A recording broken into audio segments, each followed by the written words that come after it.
اسی علم کے حوالے سے اس شخص سے متعلق یہ 4 باتیں جو ہے لکھ دینا۔ اب اس کو سمجھنا چاہیے، اصل میں جو بات مسئلہ تقدیر کے سمجھنے میں، جو یوں سمجھیے کہ ایک بہت آسان فارمولہ ہے اگر سمجھنا چاہے انسان، اور یہ میں عرض کر چکا ہوں کہ سمجھنا چاہیں گے تو سمجھ جائیں گے، تفصیل میں جائیں گے تو الجھ جائیں گے، اور مناظرہ اور مباحثہ کریں گے تو گمراہ ہو جائیں گے۔ چنانچہ اسی پر میں حدیث آپ کو سنا چکا ہوں کہ ایک مرتبہ حضرت ابو ہریرہ فرماتے ہیں کہ حضور صلی اللہ علیہ وسلم برآمد ہوئے اپنے حجرے سے، اور ہم مسجد کے گوشے میں بیٹھے ہوئے تقدیر کے بارے میں بحث کر رہے تھے، تو آپ شدید ناراض ہوئے، اور اس قدر آپ کا چہرہ مبارک غصے کی وجہ سے سرخ ہو گیا کہ ایسے محسوس ہوا جیسے آپ کی گالوں میں انار کا رس جو ہے وہ ڈال دیا گیا ہے، وہ اس کے اوپر بہا دیا گیا۔ وہ سرخ قدھاری انار، اس کا تصور کیجیے، وہ عام تو حالات نہیں جس کے اندر وہ رنگ تھا۔ پھر آپ نے فرمایا غصے سے، کیا تمہیں اس بات کا حکم دیا گیا؟ کیا مجھے تمہاری طرف اسی کام کے لیے بھیجا گیا کہ اس مسئلے میں تم بحث کرو؟ عزمت علیکم، میں تاکید کر رہا ہوں اس مسئلے میں بحث سے گریز کرو، بحث مت کرو۔ تو یہ مسئلہ اگرچہ اس اعتبار سے بڑا مشکل ہے، اگرچہ سمجھنا چاہیں تو سمجھ سکتے ہیں، لیکن میں ایک اور حدیث بھی آپ کو سنا دوں کہ اس پر ایمان کس قدر لازم ہے۔ یہ ایک تابعی ہے حضرت ابن الدیلمی رحمۃ اللہ علیہ، وہ فرماتے ہیں، طویل حدیث ہے، میں اس کو خلاصہ بیان کر رہا ہوں، کہ میرے دل میں تقدیر کے بارے میں کچھ وسوسے پیدا ہوئے، تو میں نے جو بھی کبار صحابہ اس وقت زندہ تھے، بقید حیات تھے، ان سب سے ملاقات کی۔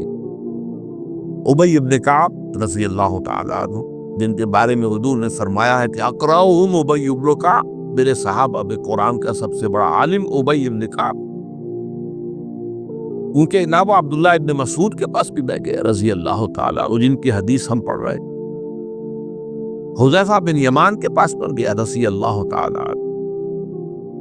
ان سب نے ایک بات یہ کہی کہ دیکھو، ایک بات تو یہ جان لو کہ اللہ تعالیٰ کی قدرت سب شے پر حاوی ہے۔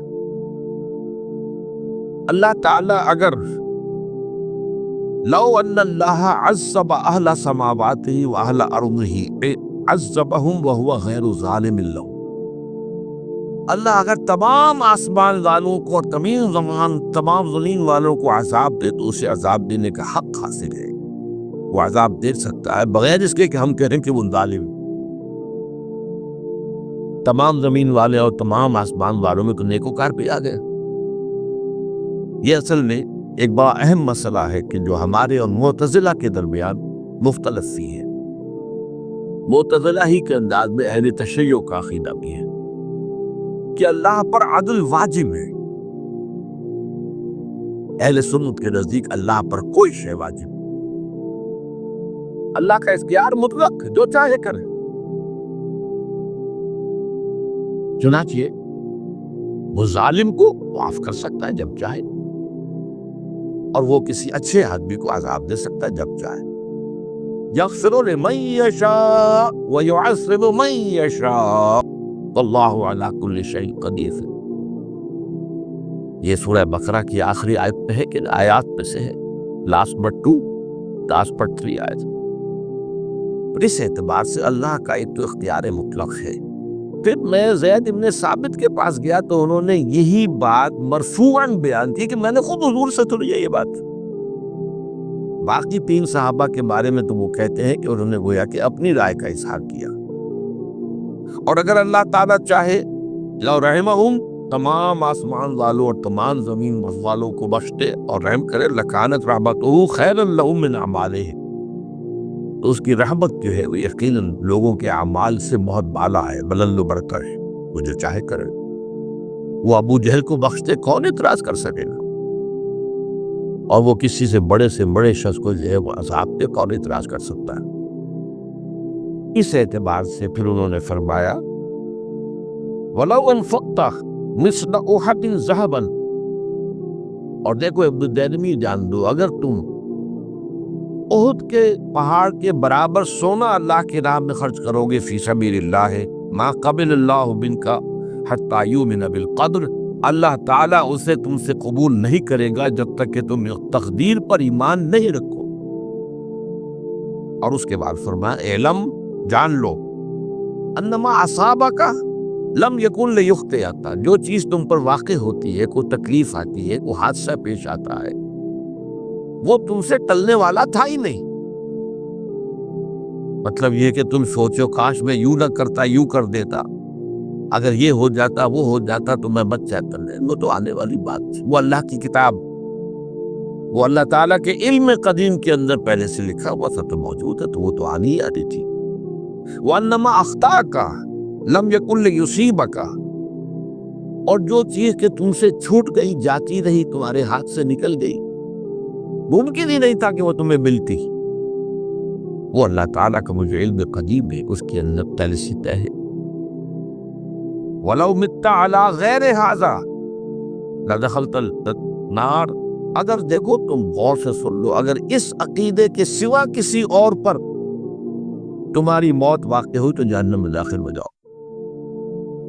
تو یہ اس ایمان بالقدر کی اہمیت تمام۔ اب اس کے لیے جو میں کہہ رہا تھا کہ فارمولہ جو سمجھ میں آ سکتا ہے وہ یہ ہے، انگریزی کی دو اصطلاحات کے حوالے سے پہلے میں واضح کروں گا، وہ ذرا زیادہ واضح۔ ایک ہے پری نالج، کسی چیز کا علم پہلے سے ہونا، ایک ہے پری ڈیسٹینیشن، کسی شے کا پہلے سے طے پا جانا۔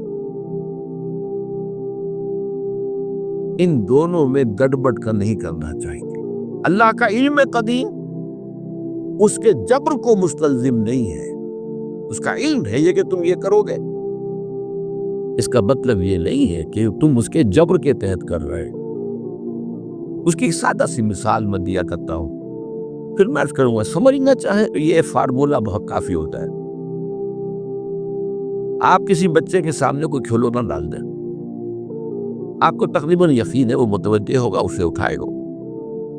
ہو سکتا ہے بچہ کسی اور دن میں اس وقت اس کی توجہ کسی اور دور نہ اٹھائے، اگر وہ اٹھا لیتا ہے تو آپ کے مجبور کرنے سے تو اس نے نہیں اٹھایا، اس نے تو اٹھایا ہے اپنے انسٹنکٹ کے تحت کہہ لیں، اپنے ارادے کے تحت کہہ لیں، آپ مجبور تو آپ نے کی۔ لیکن اللہ تعالیٰ کا جو اندازہ ہوتا ہے، وہ اندازہ قدر کے معنی اندازہ بھی ہے، میں بیان کر چکا ہوں آپ، اس کا جو علم قدیم ہے وہ غلط ثابت نہیں ہو سکتا۔ ظاہر بات ہے کہ پھر تو اعلیٰ کل شیء علیم وہ ہے، اس کا علم قدیم جو ہے اس میں کوئی خطا نہیں ہو سکتی۔ یہ ہے در حقیقت پری نالج اور پری ڈیسٹینیشن، دونوں کے اندر فرق کرنی ہے، یہ جبر نہیں ہے۔ ہاں اللہ تعالیٰ کا علم ہے، اس علم کے مطابق چیز جو ہے وہ لکھتی گئی ہے، وہ تو ہو کر رہی ہے، ہوتی تو ہے، لیکن اس کے کب